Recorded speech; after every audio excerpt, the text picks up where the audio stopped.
అక్కడే ఇంద్రుని గృహము కుబేరుని గృహము కనబడ్డాయి. ఒకసారి సూర్య భగవానుడి వేడి తట్టుకోలేక ఆయన భార్య ఛాయాదేవి పుట్టింటికి వెళ్ళిపోయింది. అప్పుడు ఆమె తండ్రి గారు, ఏమమ్మా నీ భర్తను వదిలి ఇలా పుట్టింటికి వచ్చేసావేమిటి అని అడిగారు. ఎవరైనా అడుగుతారు కదండి. ఓ 2 రోజులు అంటే అడగరు, వారం రోజులు అంటే అడగరు, 10 రోజులు కూడా ఇక్కడే కనబడుతుందంటే అడుగుతారా అడగరా? అప్పటి వరకు మనం గోప్యంగా ఉంచుకున్నాం, చెప్పుకోలేదు సమస్యను. కానీ 15వ రోజు నాడు తప్పకుండా ఇంటికి వచ్చి మరీ అడుగుతుంటారు. ఏమైందమ్మా అంటారు. మనం కూడా రోడ్డు పంట వెళ్ళిపోతే ఆపి మరీ అడుగుతారు. ఏంటమ్మా ఇక్కడే కనబడుతున్నాం, ఏం సమస్య, ఏమైందంటావు అని అడుగుతారు. ఇంకొంచెం పెద్దవాళ్ళు అయితే వాళ్ళు అనుభవించి ఉన్నారు కాబట్టి మనం అవద్దం చెప్పినా, నాకు తెలుసులే ఏదో జరిగింది కానీ మీ ఇద్దరి మధ్యన ఏదో జరిగింది కదా, తగ్గు పెట్టుకున్నారు కదా, అందుకే వచ్చి ఇక్కడ ఉంటున్నావు కదా అని అనేస్తుంది గవాళ్ళ. ఎందుకు? ఆమె అనుభవించున్నది కాబట్టి. ఇక్కడ కూడా నీ భర్తను అలా పుట్టింటికి వచ్చేసావేమిటి అని అడిగారు. అందుకు ఆమె, మధ్యాహ్నం అయితే ఆయన వేడి తట్టుకోలేదు, ఛాయాది ఆయన వేడిని నేను తట్టుకోలేకపోతున్నాను అంది. అప్పుడు ఆవిడ తండ్రి గారు ఎంతటి ప్రజ్ఞశాలో చూడండి.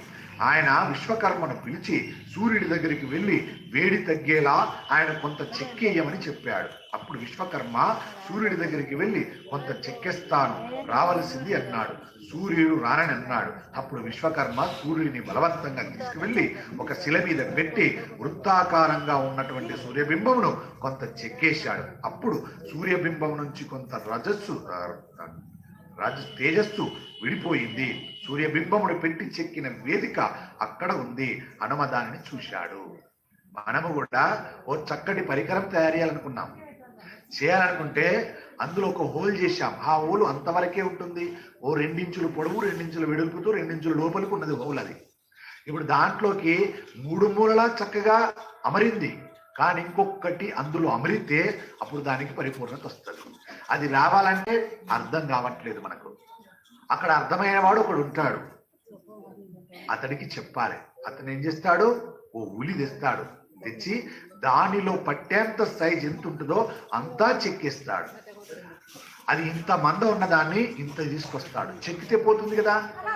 అలా చెక్కాడు విశ్వకర్మ. ఆ విశ్వకర్మతో అవుతుంది. అందుకే ఇప్పటికీ ఏ పనిముట్లు కావాలన్నా, దాన్ని సన్నగా చేయాలన్నా, దాన్ని ఇమిడించి పెట్టాలన్నా, అమరింపజేయాలన్నా విశ్వకర్మకు సంబంధించినటువంటి వృత్తుల వాళ్ళే చేస్తారు. ఒకరికి లేదు అధికారం. నేను కట్ట చెక్కాలంటే చెబుతానా, వడ్రంగి మాత్రమే చేయగలుగుతాడు. వారికి విశ్వకర్మ. ఓ నగ తయారు చేయాలి, ఎవరు చేస్తారు? కంసాలి చేస్తారు తప్ప నేను చేస్తానంటే కుదరదు. అది వాళ్ళకి అనుగ్రహం ఉంది. వాళ్ళకి విశ్వకర్మ అనుగ్రహాన్ని ఇచ్చారు వారికి. ఆ రకంగా విశ్వకర్మ సూర్యుని చెక్కాడు. చెక్కడం వల్ల ఏమైందంటే కొంత పలచన అయిపోయాడు, అంటే తేజస్సు తగ్గిపోయింది. ఇంత దొడ్డు కర్రను చెక్కితే సన్నం ఇలా అయినట్టుగా అలా ఉన్నటువంటి సూర్యుని చెక్కితే కొంత తేజస్సు పడిపోయింది. అక్కడ కూడా కనబడ్డది అది. ఆ హనుమ దానిని చూశాడు. తన కర్తవ్యంను మాత్రం మర్చిపోలేదు. ఓషధి పర్వతం ఎక్కడ ఉన్నదో అని పరిశీలించాడు. అప్పుడు ఓషధాలు హనుమ తీసుకువెళ్ళిపోతాడని ఆవేం చేశాయి, ప్రకాశించడం మానుకున్నాయి. అవి ఈయనకు కనబడితే తీసుకుపోతాడు కాబట్టి ఈయన కనబడకూడదని అవి ప్రకాశవంతాన్ని తగ్గించుకున్నాయి. మనం అంతే కదండి. పెద్ద వెలుతురున్నది అనుకోండి, ఏదైనా దొంగ వచ్చాడు అనుకోండి, చీకట్లయితే కనబడమనుకోని మనం ఉన్న వెలుతురుని తీసేసుకున్నట్టుగా దొంగ కనబడుతుందా? కనబడదు. అలాగా ఆ ఔషధాలు కూడా ఏం చేసాయంటే వాళ్ళలో ఉన్న తేజస్సును మొత్తం తీసేసుకున్నాయి. తీసేసుకుంటే ఇక హనుమకు కనబడట్లేదు. ఎలా? బాగా పరిశీలన చేశాడు. ఇలా అయితే ఎలా అని దీన్ని హనుమ గ్రహించాడు. ఈ 4 ఔషధాలు నాకు కనబడకుండా దాస్తావా పర్వతమా అనుకున్నాడు.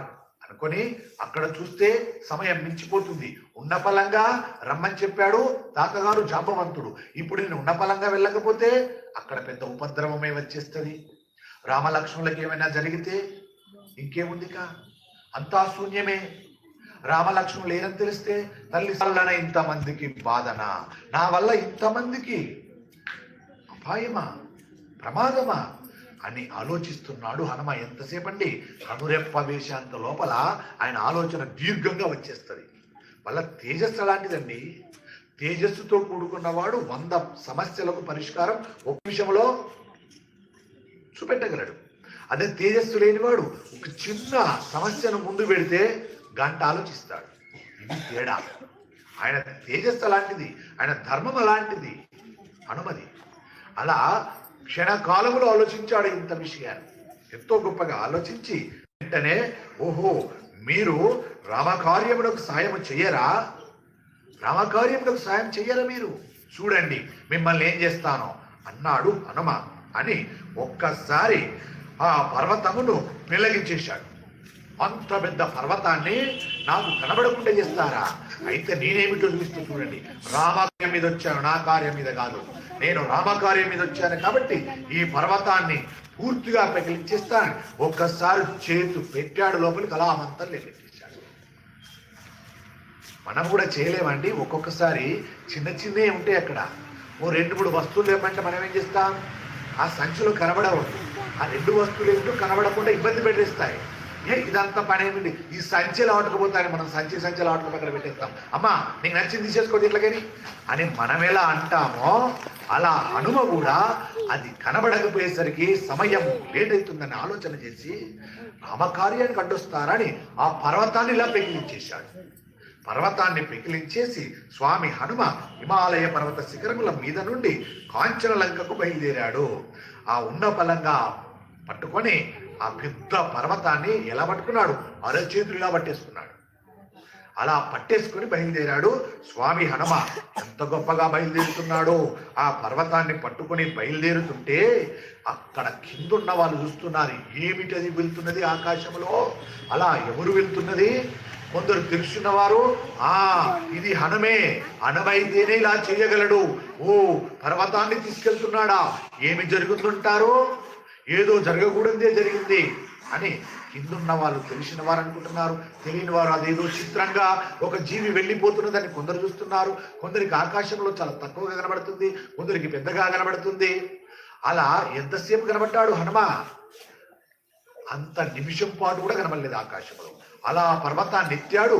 అలా చక్కగా ఉన్నాడిలాగా ఇలా తీసుకుని వెళ్ళిపోయాడు. ఆ నిమిషం పాటులో చూసిన వారు కొందరు ఉన్నారు.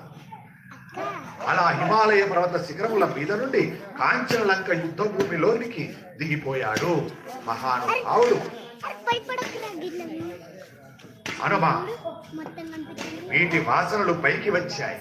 ఇంద్రజిత్తు బ్రహ్మాస్త్ర బంధనమునకు పడిపోయిన కోట్ల వానరములు ఒక్కసారి అల్లంత దూరాన వస్తున్నటువంటి హనుమ తెస్తున్నటువంటి ఔషధీల పర్వతాన్ని ఆ వాసన గుబాలించేసింది.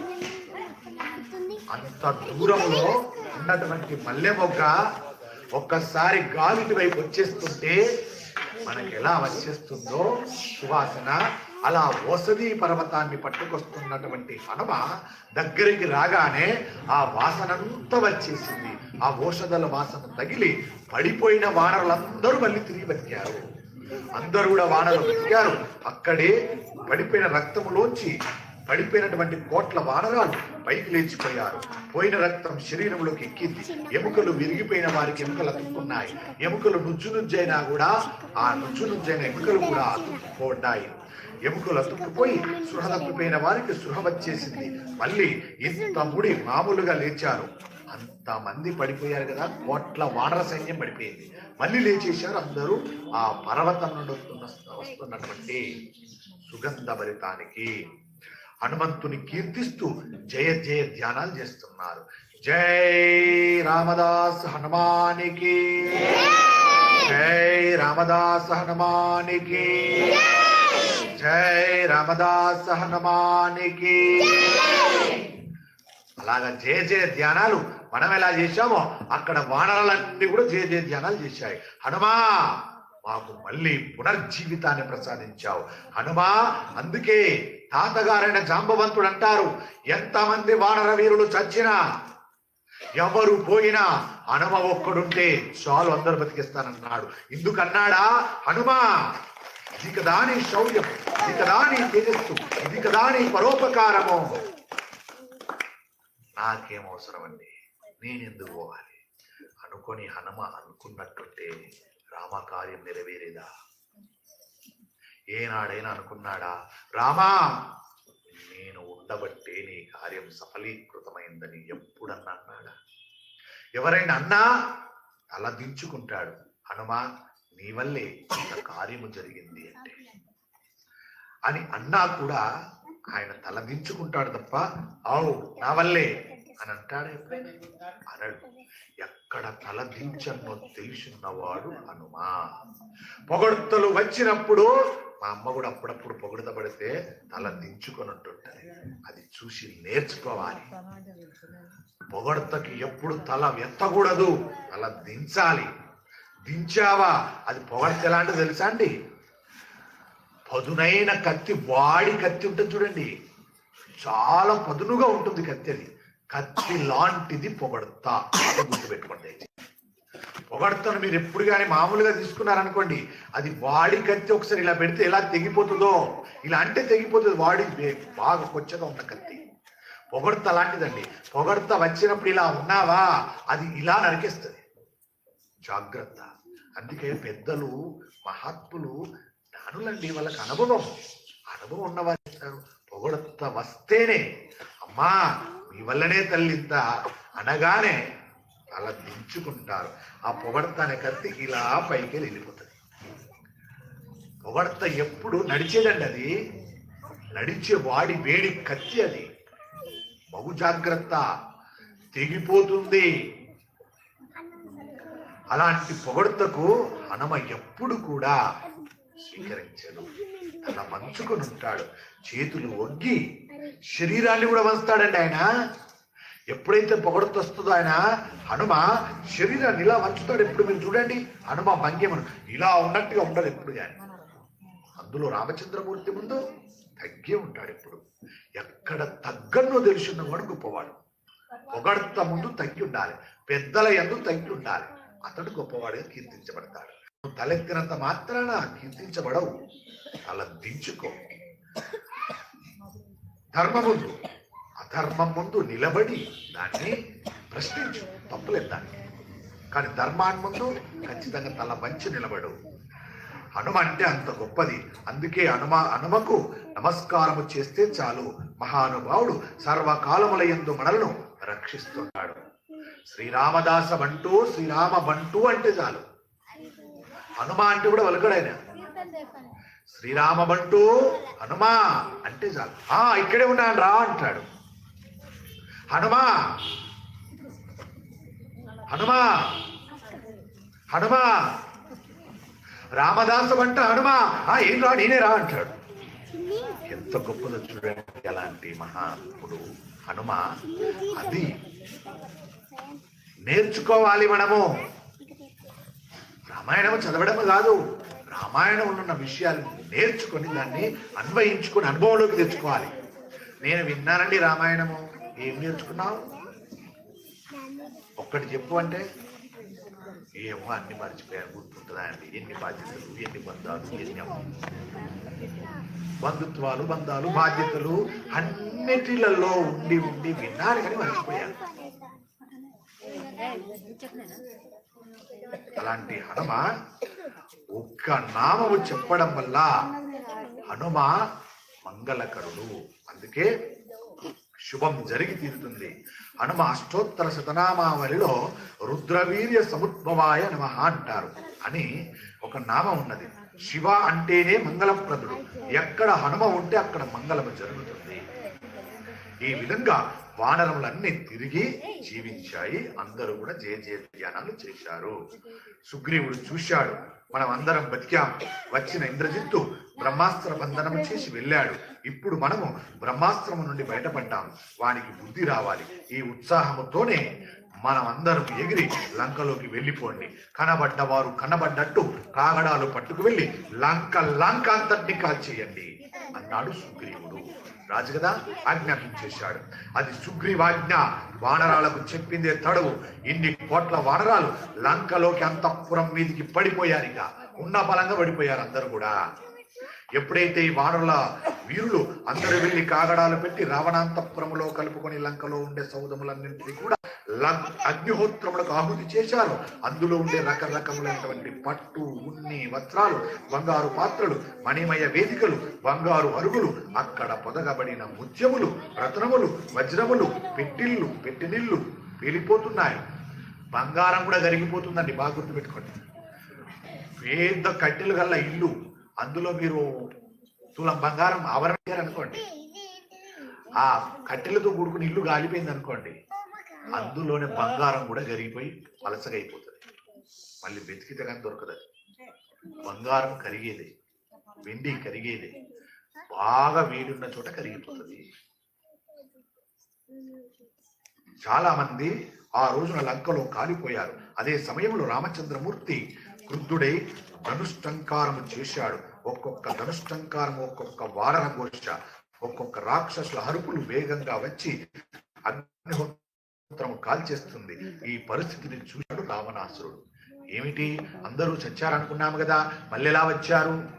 రామ లక్ష్మణులు కూడా బ్రహ్మాస్త్ర బంధనంలో పడిపోయారు కదా, ఎలా వచ్చారు అని ఆశ్చర్యపోతే తెలుసుకున్నాడు. దీనికి కారణం హనుమే అని తెలుసుకున్నాడు. అలా అంటే హనుమ మళ్ళీ ఆ ఔషధ పర్వతాన్ని తీసుకెళ్లి యథాస్థానంలో పెట్టేశాడు. ఆయన క్షణకాలం ఇలా తెస్తాడు, అలా పెట్టేస్తాడు. ఆ రకంగా జరిగిన తర్వాత, అందరూ కోలుకున్న తర్వాత, ఇంత పెద్ద యుద్ధము జరుగుతుంటే రావణాసురుడు చూసి, ఈ పరిస్థితిని చూసి వెంటనే తన కుమారుడిని యుద్ధానికి పంపించాడు. కానీ సుగ్రీవుడు కుంభుడిని, హనుమ నికుంభుడిని, అంగదుడు ప్రజంగుడిని, రాముడు రాక్షసుని సంహరించారు. వీళ్ళు ఎప్పుడైతే మరణించారని తెలిసిందో లంకలో ఉన్న వాళ్ళందరూ ఏడుస్తున్నారు. అప్పుడు రావణాసురుడు మరింత క్రుద్ధుడయ్యాడు. మరలా ఇంద్రజిత్తును పిలిపించి, కుమారా నీవే వెళ్ళు, వీరులందరూ చచ్చిపోయారు. వినగానే రావణుడు తన దంతములన్నింటినీ మరలా యుద్ధరంగమునకు వచ్చి మరలా అదృశ్యమైపోయి బాణ పరంపరతో వానర వీరులందరినీ కొట్టడం మొదలుపెట్టాడు ఇంద్రజిత్తు. తండ్రి ఆదేశించాడు, కొడుకొచ్చాడు, మళ్ళీ మాయా యుద్ధం చేస్తున్నాడు, కనబడకుండా యుద్ధం చేస్తున్నాడు. ఇంకా ఈసారి లక్ష్మణమూర్తి ఆగ్రహమును ఓర్చుకోలేకపోయాడు. ఇంద్రజిత్తు చేస్తున్నటువంటి యుద్ధానికి లక్ష్మణమూర్తికి ఎక్కలేని ఆగ్రహం వచ్చేసింది. ఆయన తట్టుకోలేకపోయి, అన్నయ్య ఎన్నో మార్లు ఇతడు యుద్ధానికి వస్తున్నాడు. ఒకసారి వచ్చి మాయా యుద్ధములో నాగబంధనము చేశాడు, రెండవసారి వచ్చి మాయ యజ్ఞములో బ్రహ్మాస్త్ర బంధనము చేశాడు, మరలా మూడో వారు వచ్చి మాయా యుద్ధం చేస్తున్నాడు. అక్కడికి వెళ్ళి అభిచారిక హోమం చేస్తున్నాడు. ఆ హోమం చేస్తే ఆయనకి ఎక్కలేని శక్తి వస్తుంది ఇంద్రజిత్తుకు. ఆయన పడగొట్టడం ఎవరి సాధ్యము కాదది. అందుకని దేవతలు కూడా సాధ్యం కాదు. ఆ హోమము చేసి వస్తున్నాడు కాబట్టి మళ్ళీ బాణాలు పెట్టి కొడుతున్నాడు. నీవు అనుమతిస్తే సమస్త రాక్షస జాతి నశించిపోవాలని సంకల్పం చేసి బ్రహ్మాస్త్రమును అభిమంత్రించి విడిచిపెట్టేస్తానన్నా అన్నాడు లక్ష్మణుడు. అప్పుడు రాముడు అంటున్నాడు, పారిపోతున్న వాడిని, ప్రమత్తుడై ఉన్నవాడిని, కనబడకుండా మాయాయుద్ధం చేస్తున్న వాడిని, వెన్నిచ్చిన వాడిని, శరణాగతి చేసిన వాడిని కొట్టకూడదు తమ్ముడు లక్ష్మణ. చూడండి రాముడి యొక్క ధర్మం చూడండి ఎలా ఉందో. ఒక పక్క వానర సైన్యం అంతా పడిపోతుంది, ఆయన మాధవిగా ఉండి యుద్ధం చేస్తున్నాడు. ఇంకో పక్క రామలక్ష్మణులు పడిపోతున్నారు, వీరులందరూ పడిపోతున్నారు. ఇంతమంది పడిపోతుండగా కూడా, తాను పడిపోతుండగా కూడా ధర్మమే గుర్తు తెచ్చుకుంటున్నాడు రామచంద్రమూర్తి. ఏమిటా ధర్మం? మాయలో ఉండి చేస్తున్నాడు. మాయలో ఉన్న వాడి మీద బ్రహ్మాస్త్రం వేయకూడదు, అధర్మం లక్ష్మణ అన్నాడు.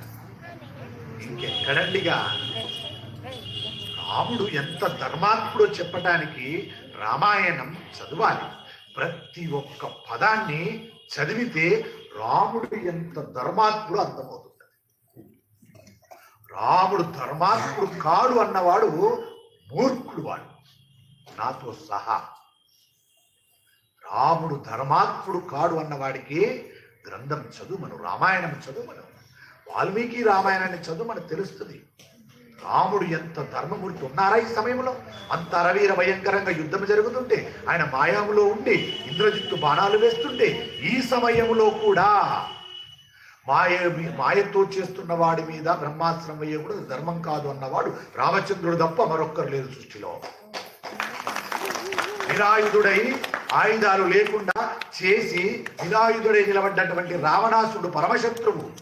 ఏ శత్రువు కోసమైతే ఇంత కష్టాలు పడ్డాడో, ఎవరిని సంహరించడానికి అవతారం వచ్చిందో, అలాంటి అవతార మూర్తి రామచంద్రమూర్తి నరుడుగా ఉద్భవించాడో, అలాంటి అవకాశము చేజిక్కినా నిరాయుధుడు నేను కొట్టను, యుద్ధము చేయనని ఈ రోజు వెళ్ళిపోయి రేపు రాపో రావణ, సహస్రమైనటువంటి పరిపూర్ణమైనటువంటి అస్త్ర శస్త్ర రథములతో కూడుకుని రాపో అన్నాడు. ఎవరనాలండి? ఇంత ధర్మము ఎవ్వరు పాటించాలండి? సృష్టిలో రామచంద్రుడు తప్ప, మన రాముడు తప్ప ఎవ్వరు చేశారండి ఇంత ధర్మంగా? కృష్ణుడి కన్నా రాముడే గొప్ప ధర్మము పాటించడంలో. ఎందుకు? ధర్మము కృష్ణుడు కూడా పాటించాడు, కానీ ఎక్కడికక్కడ వారు అనుసరించిన అధర్మాన్ని ముందు పెట్టి అధర్మానికి అధర్మమే అని చెప్పి కొట్టి చంపించాడు కృష్ణ పరమాత్మ. ఆ సమయానికి అదే అన్నాడు ధర్మం. రాముడి ధర్మం చూడండి, నిరాయుధుడై ఉన్న రావణాసుడు చేజిక్కిన ఈ రోజు వెళ్ళి రేపు రా అన్నాడు, అవకాశం ఇచ్చాడు. ఇంకా పెద్ద ధర్మం ఏమిటండి? ఇన్నింటిని మించిన ధర్మ సూక్ష్మం రాముడి దగ్గర ఉంది. ఏమిటది? 10 నెలల కాలం అవకాశం ఇచ్చాడు. ఎలాంటి అవకాశం అండి? పత్ని భార్య చేసుకున్న భార్యను అపహరించాడు. వెళ్ళలేకన రాముడు పట్టుకున్న ధర్మము చేత క్షణములో వెళ్ళి కొట్టి రాగలడు, కానీ అది ధర్మం కాదంటాడు. అలా కాదు, మారటానికి సమయం ఇయ్యి అంటే అందులో ఎన్నో ఉన్నాయండి ధర్మ సూక్ష్మం చెప్పాల్సి వస్తే. ఏమిటి? సీతమ్మకు కూడా కొంత మలినం అంటింది. ఎలా అంటింది? ఎక్కడంటింది?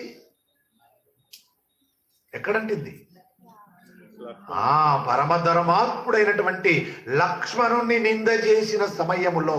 సీతమాంతరి అని తెలుసు, మన బోటి వాళ్ళకి ఏం తెలుస్తుంది? మన మూర్ఖులకు ఏం తెలుస్తుంది? మనకు నిందించడం తప్ప మనకి ఏమీ తెలియదు. దాంట్లో ఏముందో ధర్మ సూక్ష్మం అస్సలు తెలియదు మనకు. రామాయణంలో రామాయణం నేను 10 సార్లు చదివినా అంటాడు. సీతమ్మకు తెలుసు పరమధర్మమూర్తి అయినటువంటి లక్ష్మణుణ్ణి అన్నగూడ ఈ మాట అన్నానని. ఆ మాట అనవచ్చునా అని కూడా అంటాం మనం. ఎందుకన్నదో కూడా సీతమ్మ అంతరాత్మకి తెలుసు. 2, సీతమ్మ తల్లి 2 శూలాలుగా గర్భవతిగా ఉండి చెప్పకుండా సీతమ్మను అడవులలో వదిలేస్తే అప్పుడు కూడా చెప్పలేదు. కారణం ఏమిటో? అయినా సీతమ్మకు తెలుసు, ధర్మ సూక్ష్మం తెలుసు, ఆంతర్యం. నీకు తెలుసా? ఎందుకు సీతమ్మ అడగలంటే అడగకూడదా? అడగలేదా? రాముణ్ణి నిలదీసి అడగవచ్చు. ఏం రామా, నేనేం తప్పు చేశాను, నన్ను అడవులలో వదిలేస్తావు? నేను గర్భిణి, నన్ను వదులుతావా అని అడగలేదా సీతమ్మ? అడగగలదు. ఎందుకు అడగలేదు? ధర్మ సూక్ష్మము సీతమ్మ మదిలో ఉన్నది. ఏ ధర్మ సూక్ష్మం ఉన్నదో నీకు తెలియాలంటే 108 సార్లు చదువు. కాదు, ఈ జన్మంతా చదువు రామాయణం. అర్థం కాలేదా? మరో జన్మ ఎత్తి చదువు. అర్థం కాలేదా? 100 జన్మలు ఎత్తి చదువు. రామాయణంలో ఉన్న ధర్మ సూక్ష్మం అర్థం కానిది మహాపదార్థం రామాయణం. అనగానే సరిపోదు. ఓ నాకు అన్నీ తెలుసు, ఇది ఎలా వచ్చిందంటావు, ఇది ఎలా చేసిరంటావు, ఇదా నీ జ్ఞానం? ప్రశ్నించు. ఎలా ప్రశ్నించాలి? ధర్మ సూక్ష్మము తెలుసుంటే ప్రశ్నించాలి. ఇక్కడ కూడా ఈ ప్రబుద్ధుడు అంటున్నాడు కదా, రోజు కూడా రాముడు ధర్మాత్ముడు కాడు అంటున్నాడు. ఎందుకంటున్నాడు? అందులో ఏదో ధర్మ సూక్ష్మం ఉంది, అందుకు అనగలుగుతున్నాడు. రేపు ఈ మాట అన్నప్పుడు అది మహాపాపం. బాగా గుర్తుపెట్టుకోండి. రాముడు ధర్మాత్ముడు కాడు అన్నావంటే, నీకు సరి అయిన సమాధానము చెప్పలేదంటే ఖచ్చితంగా దాంట్లో పాపం నీ ఖాతాలో పడిపోతుంది. బాగా గుర్తుపెట్టుకో. రామాయణములో ఉన్న వాక్యాలను నీ నోటికి వచ్చినట్టుగా అదిరావా, మాట్లాడావా, పరమ ధర్మాత్ముల నింద చేశావా, దానికి సరి అయినటువంటి ధర్మ సూక్ష్మం చెప్పకపోయావా, చచ్చి ఊరుకుంటావు. చచ్చిపోతే పోటీవి, కానీ పాపం నీ ఖాతాలో పడుతుంది. బాగా గుర్తుపెట్టుకో. ఇప్పుడు నిందించండి రామాయణాన్ని అనండి. ఇప్పుడు చూద్దాం. చెయ్యలేరు. రామాయణం అంత గొప్పదండి. వెలగట్టలేని పదార్థం అండి రామాయణం. ఒక పదార్థం బాగుందంటే దానికి ఇంకొక పదార్థంతో ముడిపెట్టి ఆ పదార్థంలో ఉందండి ఇది చాలా బాగుందని చెబుతున్నాం. కానీ రామాయణానికి ఈ పరమ పదార్థానికి ఇంకొకటి లేదండి. ఈ పరమ పదార్థమే అన్ని పదార్థాలకు మూలాధారం. అన్ని పదార్థాలకు మూలాధారం రామాయణం. దేంతో పోలుస్తామండి? దేంతో పోల్చి చెప్పాలి? ధర్మ సూక్ష్మాలు ఉన్నాయి. పట్టుకోగలిగావా? పట్టుకోలేకపోయావా?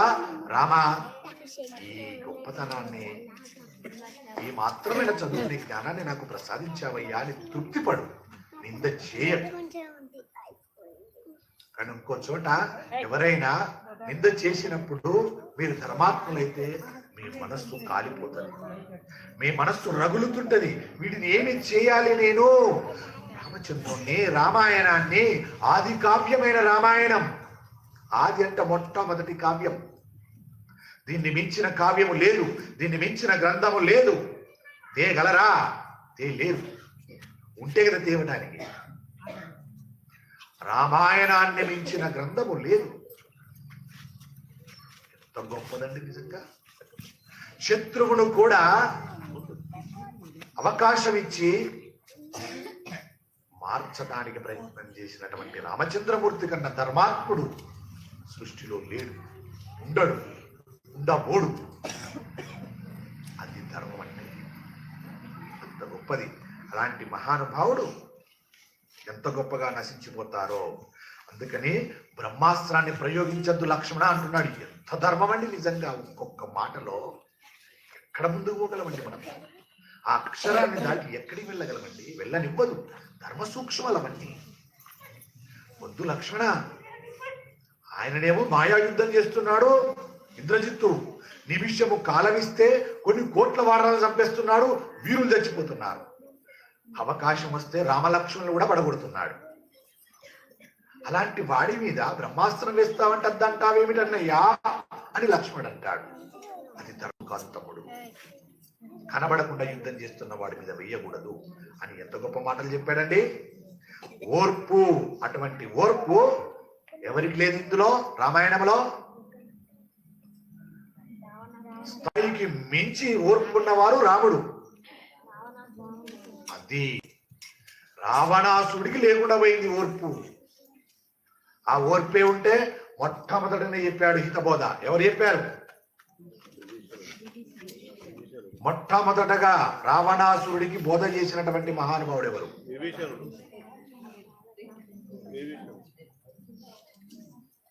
రావణాసురునికి మొట్టమొదటగా జ్ఞానోదయం కలగటానికి మర్చిపోయారే, మొట్టమొదటగా మారీచుడు హితబోధ చేశాడు. ఎంత గొప్పగా చేశాడండి, ఎంత బాగా మాట్లాడాడండి. ఆనాడు కొంచెం ఓర్పు పెట్టుంటే రావణాసుడి గతి ఇలా ఉండేదా? ఎక్కడున్నాడు ఈ రావణాసురుడు? ఈ కలియుగంలో ఎక్కడున్నా చూపించగలుగుతారా?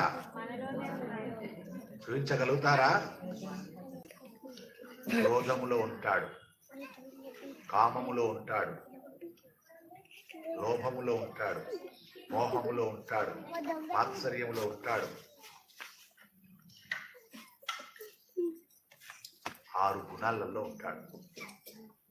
ఈ 6 గుణాలే రావణుడు త్రేతాయుగంలో 10 తలలతో ఉన్నాడు. కానీ కలియుగంలోకి వచ్చేసరి 6 తలలతోనే ఉన్నాడు. కామ క్రోధ లోభ మోహ మద మాత్సర్యం అనే 6 తలలతో ఈ దేహములోనే తిష్టవేశాడు. కలియుగంలో రాక్షసులు దేవతలు ఒక ఒంట్లోనే ఉన్నారు. చెప్పుకున్నాం కదా ఇదివరకు కూడా. ద్వాపరాయుగంలో ఒక ఇంట్లో ఉన్నారు, త్రేతాయుగంలో పక్క పక్కనే ఉన్నారు. లంకలో రాక్షసులు, భరతఖండంలో రాముడు, దైవం, ధర్మం. ఇక కృతాయుగానికి పోతే లోకాలు వేరు. రాక్షస లోకం వేరు, దేవలోకం వేరు. లోకాలు వేరుగా ఉన్నవారు పక్క పక్కకు వచ్చారు. త్రేతాయుగంలోకి వచ్చేసరికి ద్వాపరాయుగానికి వచ్చారు, ఒక ఇంట్లోనే ఉన్నారు. ఎవరు? ధర్మ పాండవులు కౌరవుల రూపంలో. ఇక కలియుగంలోకి వచ్చేసరికి కనబడకుండానే ఈ ఒంట్లోనే ఉండిపోయారు. తగు జాగ్రత్త, వారికి విలువివ్వకు. అందుకే ఎంత మంచి మాట చెప్పారంటే మనకు శాస్త్రంలో, ఈ 6 గుణాలు ఉన్నాయి కదా, ఈ 6 గుణాలు రావణాసురుడే. 6 తలలతో ఉన్నాడు ఈ రావణాసురుడు, మనలోనే ఉన్నాడు. కాబట్టి ఇప్పుడు దీన్ని ఎంత గొప్ప మాటతో పోల్చారండి. 4 వాక్యాలు ఇచ్చారు. ఏమిచ్చారండి? సంకల్పంలో చెప్తారే,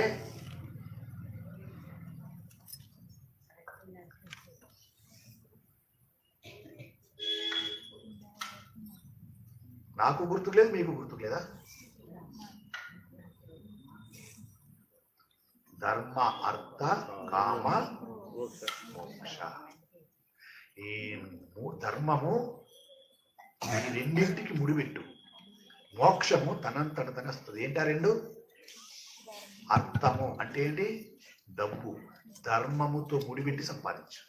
సంపాదించద్దని శాస్త్రం చెప్పలే, సంపాదించు, ధర్మముతో సంపాదించు. అర్థం అంటే డబ్బు, సంపాదించాలి, ధర్మంగా సంపాదించు. కామము అంటే కోరికలు, ధర్మబద్ధమైన కోరికలు ఉండాలి. అది ఏ కోరికలైనా కావచ్చండి, మంచి కోరిక కావచ్చు, చెడ్డ కోరిక కావచ్చు. కాకపోతే అన్ని మంచి కోరికలే. కానీ ఎప్పుడు మంచి అవుతుంది అది? నాకు కామ కోరిక కలిగింది, నా భార్య యందు ఉండడంలో, అది ధర్మబద్ధమైనటువంటి కామం, తప్పు కాదు. మరో కోరిక, నేను కారు కొనుక్కోవాలి, అది నాకు కామమే, అంటే అది ధర్మబద్ధమైన కోరిక. కామం అనగానే తుచ్చమైన కామం కింద లెక్క పెట్టకండి దయచేసి. ఎప్పుడు చూడు మన మైండ్ సెట్లకు అదే అలవాటు అయిపోయింది. కామము అనగానే పిచ్చిగా చూస్తారు. అదేంటంటే అంత మాట అన్నారంటారు. అది సంస్కృతాంతర్గతంగా ఉన్న పదానికి అర్థము కోరిక అని అర్థం. కామం అంటే కోరిక, అది ధర్మబద్ధమై ఉండాలి. నేను కారు కొనుక్కోవాలనుకోవడము నాకు మంచి కోరిక అది. కానీ అధర్మంగా వచ్చింది ఒక కోరిక. ఏమని? పక్కింట్లో అద్భుతమైన కారు ఉంది, ఎలానైనా వాడిని చంపైనా కారుని తెచ్చుకోవాలి. ఇది అధర్మమైనటువంటి కోరిక.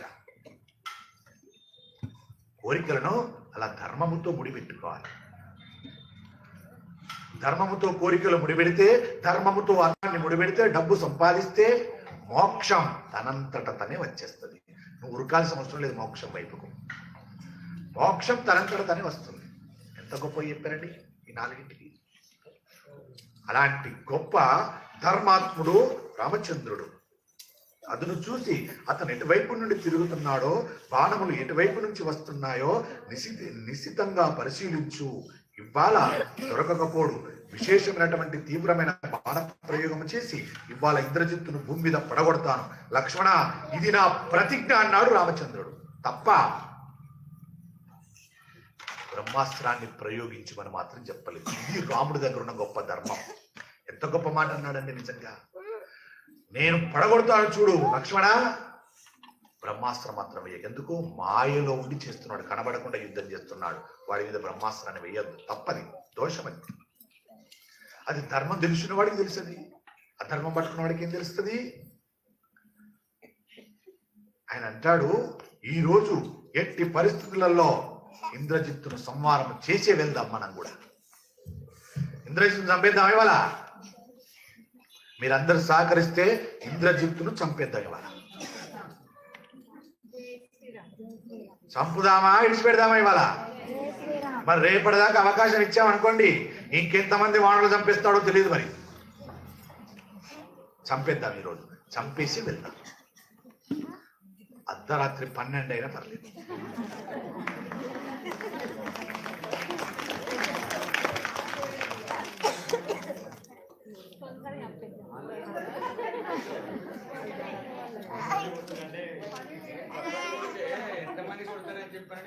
అయ్యా, నిన్ననే 3 గంటల దాకా ఇక్కడ కూర్చుని పెట్టావు, మళ్ళీ వాళ్ళ 12 దాకా కూర్చుని పెడతావా?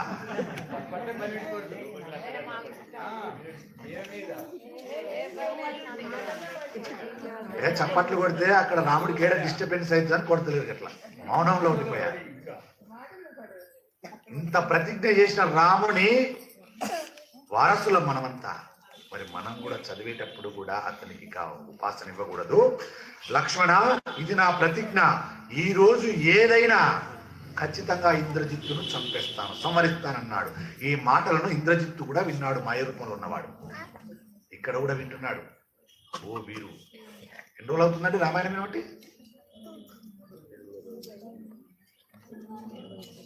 ఎన్ని రోజులు అవుతుంది రామాయణం ఏమిటి? మనం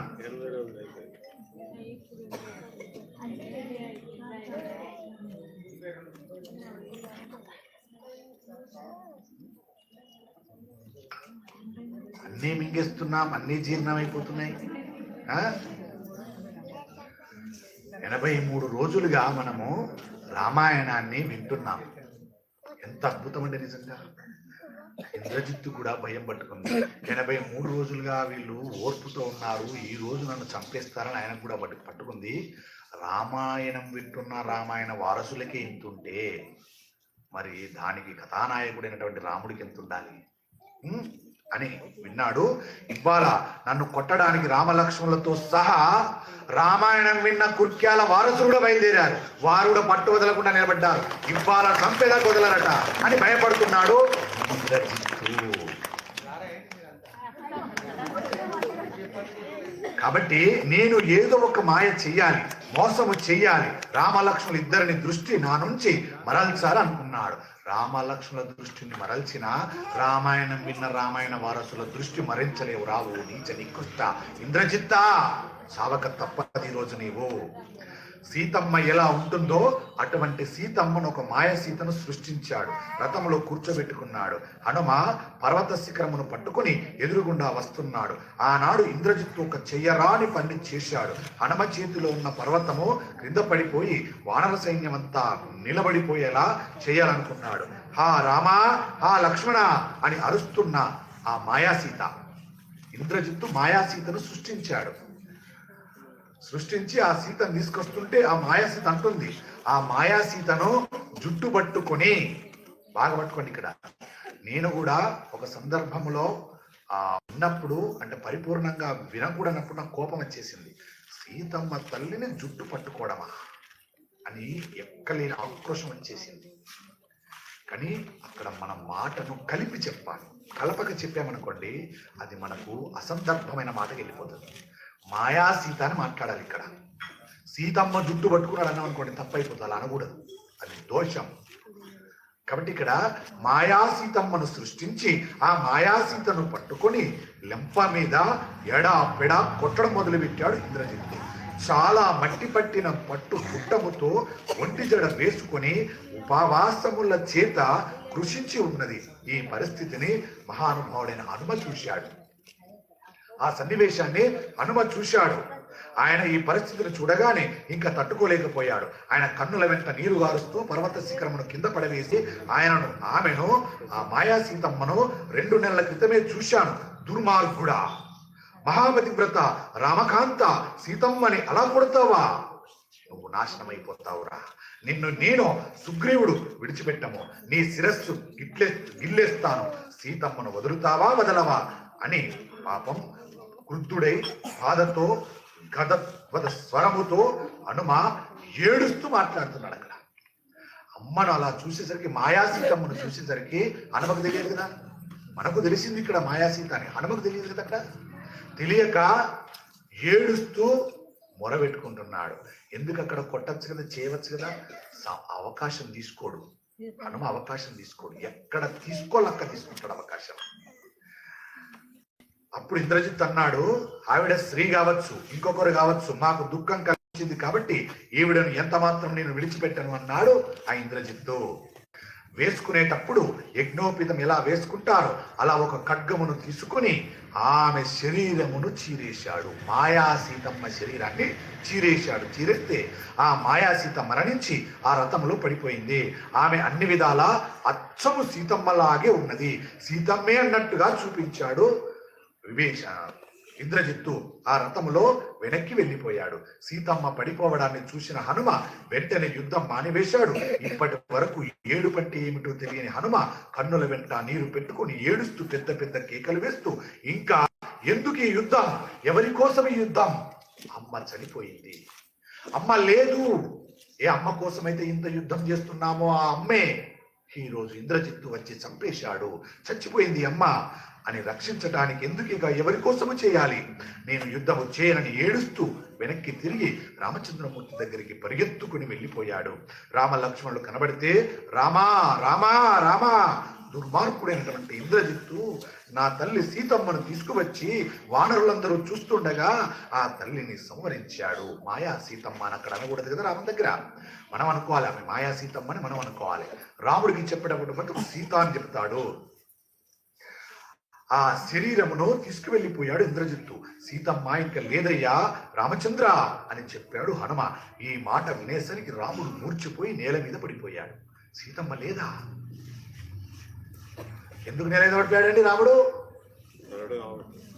ఎందుకు పడిపోయాడు? నేను నరుణ్ణి అని మరొక్క మారి ఇక్కడ యుద్ధ భూమిలో కూడా నిరూపిస్తున్నాడు. ఏ సన్నివేశం వచ్చినా నేను నరుణ్ణి నిరూపించుకుంటాడు రామచంద్ర ప్రభు. ఎందుకు నిరూపించుకోవాలి? రావణుడు నరుడి చేతిలో హతమయ్యేది కాబట్టి ప్రతి క్షణము ప్రతి సన్నివేశము రాముడు నరుడు అన్నట్టుగా చూపించుకుంటాడు ఆయన. ఇప్పుడు ధర్మం ఎందుకంటావా? ధర్మాన్ని విడిచిపెట్టు. చూశావా ఏ ధర్మాన్ని విడిచిపెట్టాడు? ఆ రావణుడు అంతఃపురములో కలుసుకున్నాడు, సంతోషంగా జీవితమును గడుపుతున్నాడు. అధర్మముతో ఉన్నవాడు అంత సంతోషంగా ఉన్నాడు, ధర్మముతో ఉన్న నీవు ఇంత కష్టములో ఉన్నావు. చూశారా? ధర్మాన్ని పట్టుకున్న రాముడు ఎంత కష్టాలు పడుతున్నాడు, అధర్మాన్ని పట్టుకున్న రావణాసుడు ఎంత సుఖపడుతున్నాడు. మనము కూడా చూస్తున్నాం కదా, అధర్మాత్ములకే ఈ లోకం గుర్తిస్తుంది, సన్మానాలు సత్కారాలు చేస్తారు. ధర్మాత్ముని గుర్తించదు. కష్టపడి 1000 రూపాయలు సంపాదించిన వాడిని ఎవ్వరూ గుర్తించరు. ఒకరిని మోసం చేసో, కొట్టో, చంపో, ఆ కుటుంబాన్ని రోడ్డు పాలు చేసో, 10 లక్షలు తెచ్చాడనుకోండి, తెచ్చి 1,00,000 రూపాయలు ఊరి కోసం ఏదైనా ఇచ్చారనుకోండి, ఆయన పిలిచి రేపు పొద్దున పూలమాల వేసి దండ వేసి కీర్తిస్తారు. అదే 100 కోట్లు తెచ్చాడనుకోండి, ఒక కుటుంబాన్ని ముంచేసి చంపేసి మోసం చేసి అందులో నుంచి 10 కోట్లు ఊరికి ఇచ్చాడనుకోండి, ఏం చేస్తాం? గుడి కట్టేస్తాం. ఆ తర్వాత తెలిసిందనుకోండి, అయ్యో పాపి అంటాం. అదే ఇంకొకతను ఉన్నాడు, కష్టపడ్డాడు, 10,000 సంపాదించుకున్నాడు, 1,000 రూపాయలు ఇచ్చాడు పరోపకారం కింద ఊరికి, ఏమంటాం? అతన్ని పట్టించుకోం మనం. ఇది కలియుగంలో ఉన్నటువంటి నీచ నికృష్టమైన లక్షణం. అంటే ఎందుకు చెప్పాల్సి వస్తుంది? అలా మీరు గుర్తించాలి. ఎవరు ధర్మాత్ముడు ఎవరు అధర్మాత్ములను గుర్తించి ఆ సన్మానంలో కానీ పాల్పంచుకోవాలి. లేకపోతే దూరం ఉండే నమస్కారం చేసి వెళ్ళిపోవాలి.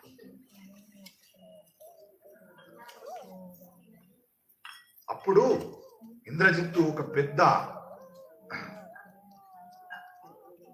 ఇంద్రజిత్తుకు బ్రహ్మవరం ఉన్నది. నికుంభిలే యాగము చేసి వెళ్ళిన తర్వాత ఎవరు ఇంద్రజిత్తును చంపలేరు. ఎవరు ఇంద్రజిత్తు చేస్తున్న నికుంభిలి యాగమును నాశనం చేస్తాడో అతడే ఇంద్రజిత్తును చంపగలడు. అందుకని లక్ష్మణ రావలసింది అన్నాడు. అప్పుడు రామచంద్రమూర్తి ఆశీర్వచనము తీసుకొని హనుమను ఇతర వానర వీరులను సాయం తీసుకొని పంపించాడు. విభీషణుడితో సహా కలిసి వెళ్ళాడు. విభీషణుడికి తెలుసు ఇంద్రజిత్తు ఎలా అయితే చస్తాడు అనేది విభీషణుడికి తెలుసు. ఈ యాగము చెయ్యక ముందే ఆ యాగము చెయ్యకుండా నిర్వీర్యం చేస్తే అతన్ని చంపవచ్చు. ప్రకటనముగా పొరపాటున ఆ యాగమే చేసి వచ్చాడా, మళ్ళీ ఎవ్వరు బతకలేరు, ఇక అందరూ చచ్చిపోతారు అని విభీషణుడు చెప్పిన తర్వాత హనుమని తీసుకొని లక్ష్మణుని తీసుకొని చక్కగా వెళ్ళి యాగాన్ని నిర్వీర్యం చేద్దామని వెళ్ళారు. ఇంద్రజిత్తు పెద్ద న్యుగ్రోధ వృక్షం కింద కూర్చొని ఒక హోమము చేయడం కోసమని, ఏ హోమం అది? నికుంభిలా యాగము. నికుంభిలా యాగాన్ని చేస్తానికి సిద్ధపడుతున్నాడు ఆయన. ఆ సమయంలో విభీషణుడు లక్ష్మణుని అక్కడకు తీసుకొని వెళ్ళాడు. ఆ హోమమును ఎవరు పాడు చేయకుండా ఇంద్రజిత్తు ఆ ప్రదేశము చుట్టూ పెద్ద సైన్యాన్ని కాపుబెట్టాడు. అప్పుడు విభీషణుడు, లక్ష్మణ, ఇప్పుడు నీ బాణములతో వాని సైన్యమును కకవికలము చేయి. అప్పుడు ఇంద్రజిత్తు తడబడతాడు. అదే సమయంలో హనుమ వెళ్ళి రాక్షస సైన్యములను తుదముట్టించి వేయాలి. అప్పుడు ఇంద్రజిత్తు వాళ్ళ ఆహాకారాలు వింటాడు. విని అంతమంది అక్కడ పడిపోతుంటే తాను పూజ చేస్తూ కూర్చోలేడు. లేచి